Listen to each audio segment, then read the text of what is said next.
ใช้โทรศัพท์มือถือของท่านปิดประตูโอ้โหโอ้โหโอ้โหบนอาเสือ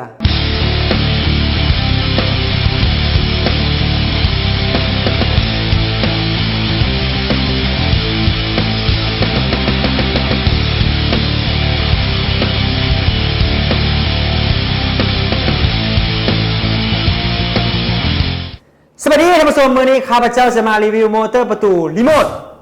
ในปัจจุบันนี้บ่คงสิบ่ได้แล้วสำหรับมอเตอร์ประตูรีโมทเพราะเป็นตัวช่วยหนึ่ง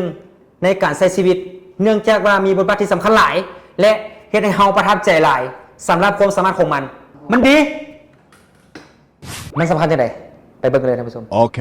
มอเตอร์ประตูรีโมทเป็นอุปกรณ์ที่ขับเคลื่อนด้วยกระแสไฟ220โวลต์ความไวในการเคลื่อนที่แม่น20 สังติต่อวินาทีเฮ็ดหน้าที่ในการเปิดปิดประตูอัตโนมัติซึ่งควบคุมด้วยรีโมทเปิดปิดผ่านมือถือได้โอ้ดีจริงมีอีหลี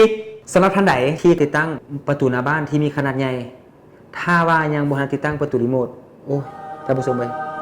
บ่คิดเลยลำบากอีหลีท่านผู้ชมเฮาลงเปิดปิดท่านผู้ชมเปิดก็โอยปิดก็โอยอันนี้เป็นประสบการณ์จริงอันนี้เจอกับตัวจริงเลยท่านผู้ชมและยังบ่พอเท่านั้นเวลาฝนตกได้กั้นกันห่มลงมาไขประตูที่มีน้ำหนักหลายโอ้เมื่อยแทนเอาแบบนี้ท่านผู้ชม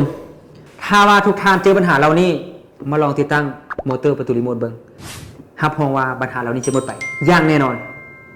เวลาฝนตกท่านก็บ่ต้องได้ลงมาแข่งฝนเพื่อไขประตูเวลาแดดออกหรือว่าแดดร้อนๆท่านก็บ่ต้องลงมาไขประตูให้เหงื่อออกเพียงแต่ท่านบีบติ๊ดเรียบร้อย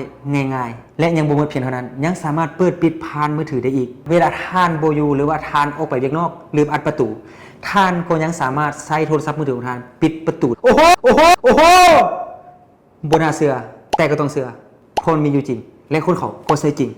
และโดยเหตุนี้เองคนส่วนหลายจึงนิยมใช้มอเตอร์เพราะว่ามันตอบโจทย์เฮ็ดให้ชีวิตของพวกเราสะดวกสบายง่ายยิ่งขึ้นและมันแก้ไขปัญหาในชีวิตประจำวันเราได้ดีพอสมควรเลยท่านผู้ชมที่สำคัญราคาก็บ่แพงเราก็สามารถเป็นเจ้าของได้แล้วสรุปเลยท่านผู้ชมที่รีวิวมาทั้งหมดทั้งมวลของมื้อนี้